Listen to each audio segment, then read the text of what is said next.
आ गए घूमकर, कैसा रहा हनीमून? जेठानी ने छेड़ते हुए पूछा। अच्छा ही रहा होगा भाई, हवाई जहाज में गई, महंगी होटल में ठहरी, और क्या चाहिए। ऐसा हनीमून तो उसकी 7 पुश्तों में किसी का नहीं हुआ होगा। दरवाजे से ही शुरू हो गई सासू माँ और पैर छूकर चुपचाप अंदर चली गई चारू। चारू रुको तो, ये प्रसाद देना बाकी था। जेठानी ने रोकना चाहा पर सीधे अपने रूम में चली गई चारू। अब इसे क्या हुआ? आश्चर्य से पूछा सासू माँ ने। चारू की शादी को 8-10 दिन ही हुए हैं। शादी के तीसरे दिन ही हनीमून पर निकल गए थे और अब आ भी गए। बहुत कोशिशों के बाद भी भूल नहीं पा रही थी चारू अपनी शादी का दूसरा दिन। परिवार में सबसे छोटी होने के कारण लाडली थी सबकी, खासकर पापा की। उसे याद नहीं है कि कभी पापा के बिना कहीं गई हो या रही हो। हर जगह पापा चाहिए होते थे उसे। ऐसे में जब शादी की तारीख तय हुई तो रोज़ एक ही काम था पापा का, मैं तेरे बिना कैसे रहूँगा चारू, और रोने लगते दोनों। बहुत सारे लड़के देखने के बाद नेहिल को पसंद किया था पापा ने, और चारू भी बहुत खुश थी। बहुत अच्छा और सुलझा हुआ लगा उसे वो। सब अच्छा चल रहा था। शादी का दिन भी आ गया। अपनी तरफ से कोई कमी नहीं छोड़ी थी पापा ने। आखिर उनकी राजदुलारी की शादी थी। बारात भी आ गई, अच्छे से स्वागत हुआ। स्वागत की रस्म चल रही थी कि अचानक नेहिल के पापा ने होटल बदलने की मांग रख दी। उनका कहना था कि जिस होटल में बारात रुकी है वो उनके स्टैंडर्ड का नहीं है। शादियों का सीजन और उस पर तुरंत ऐसी मांग, जो बिल्कुल बेतुकी थी। आश्चर्यचकित थे पापा, क्योंकि समिति जी से बात करके ही होटल बुक की थी उन्होंने। फिर भी 1-2 जगह फ़ोन करके और भाइयों ने खुद जाकर ट्राई किया, पर सारे होटल बुक थे, क्योंकि उस दिन की बहुत सारी शादियाँ थी। ससुर जी थे कि जिद लेकर बैठ गए थे। दूल्हा तैयार होने गया था, इसलिए कुछ पता ही नहीं था उसे। चारू भी नहीं जानती थी इस बारे में। इधर ससुर जी शुरू हुए और बारातियों ने भी धमाल कर दिया। सब कुछ तहस नहस कर दिया। जहाँ रुके थे और मेजबानों से मारपीट की वो अलग।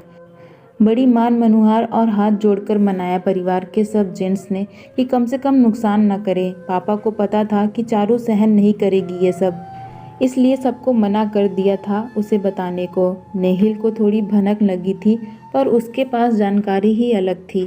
खैर, शादी हो गई।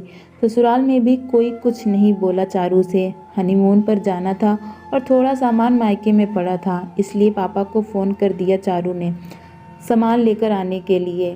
पापा आए। चारू ऊपर अपने रूम में तैयारी कर रही थी। उसे पता नहीं था कि पापा आ गए।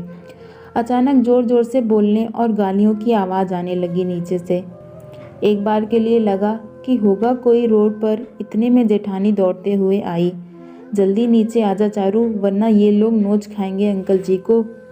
कुछ पूछ पाती इससे पहले हाथ खींचकर ले गई जेठानी।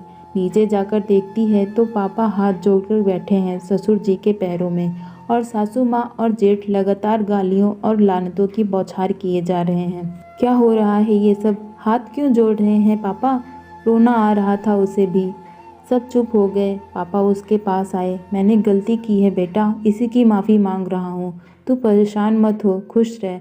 सर पर हाथ रखकर जाने लगे पापा। नहीं पापा, मैं भी चलूँगी आपके साथ। नहीं रहना है मुझे यहाँ। नहीं बेटा, अब ये मत करना। तेरी दुनिया बसाने के लिए झुका हूँ, मिटाने के लिए नहीं। मेरा मान रख ले बेटा। हाथ जोड़कर रो पड़े पापा, और कुछ नहीं कर पाई चारू। ज़रूर अच्छे दामाद होने का फ़र्ज निभाया नेहिल ने, और हाथ पकड़कर जताया उन्हें कि वो उनकी बेटी के साथ है। पर एक बेटी का मन कैसे माफ़ करता अपने आप को। हमेशा गर्व से सर उठाकर चलने वाले उसके पापा आज अपनी ही बेटी के घर से रोकर और अपमानित होकर लौटे थे। बिल्कुल मन नहीं लग रहा था उसका। वो भी जानना चाहती थी कि आखिर हुआ क्या था। सबको फ़ोन किए, पर बताना ही नहीं चाहता था कोई। नेहिल की कहानी ही अलग थी। आखिर मौसी के बेटे को फ़ोन किया और कसम देकर बात जानी। जेठानी ने भी वही बात बताई जो मौसी के बेटे ने बताई। गुस्सा तो बहुत आ रहा था कि छोड़कर चली जाए इन लालची लोगों को, पर अगले ही पल सोचा कि पापा की बात माननी है। छोड़कर जाना और मरने का काम तो सब करते हैं, फिर गलती भी उसकी नहीं तो क्यों ऐसा करे। इससे अच्छा है यहीं रहे और देखे कि आगे क्या होता है। दूसरे ही दिन हनीमून पर चले गए। सब कुछ अच्छा था, पर पापा का वो चेहरा हट नहीं रहा था उसके सामने से। जैसे तैसे ख़त्म किया हनीमून और आ गए घर।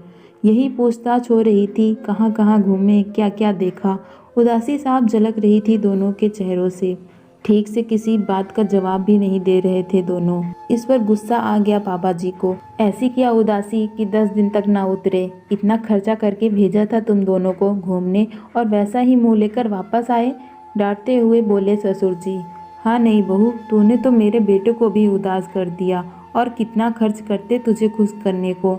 पता भी है हवाई जहाज की टिकट कितने की आती है और अच्छे होटल में रहने की क्या कीमत है। सासू माँ ने ताना मारा। आपने चाहे जितने पैसे खर्च किए हों, इस हनीमून की कीमत तो मैंने और मेरे पापा ने ही चुकाई है। मेरे पापा का आत्मसम्मान और मेरी खुशी दोनों छीन लिए हैं आपकी उस फालतू डिमांड ने। मुझे पता होता तो तभी बारात लौटा देती। 4 दिन लोग मेरे बारे में बात करते, कम से कम मेरे पापा का सम्मान तो बचा रहता। चारू ने जवाब दिया। हिम्मत तो देखो, कल की आई हुई हमसे जबान लड़ा रही है। अरे हम चाहे तो अभी निकाल सकते हैं तुझे यहाँ से, जेठानी ने कहा। ये गलती ना ही करें तो अच्छा है, न घर के रहेंगे न घाट के। रही बात हिम्मत की तो सच्ची हूँ, इसलिए हिम्मती भी हूँ। मैं यहाँ से कहीं नहीं जाऊँगी, पर हाँ वो दिन भी नहीं भूलूँगी कभी जब मेरे पिता का अपमान हुआ था यहाँ, वो भी आप लोगों की गलती से, कहकर अंदर चली गई चारू। और स्तब्ध थे सभी उसकी हिम्मत देखकर। दोस्तों, मेरी कहानी को अपना अनमोल समय देने के लिए आपका बहुत बहुत शुक्रिया। कहानी अच्छी लगी हो तो प्लीज़ वीडियो को लाइक और चैनल को सब्सक्राइब कर दीजिए।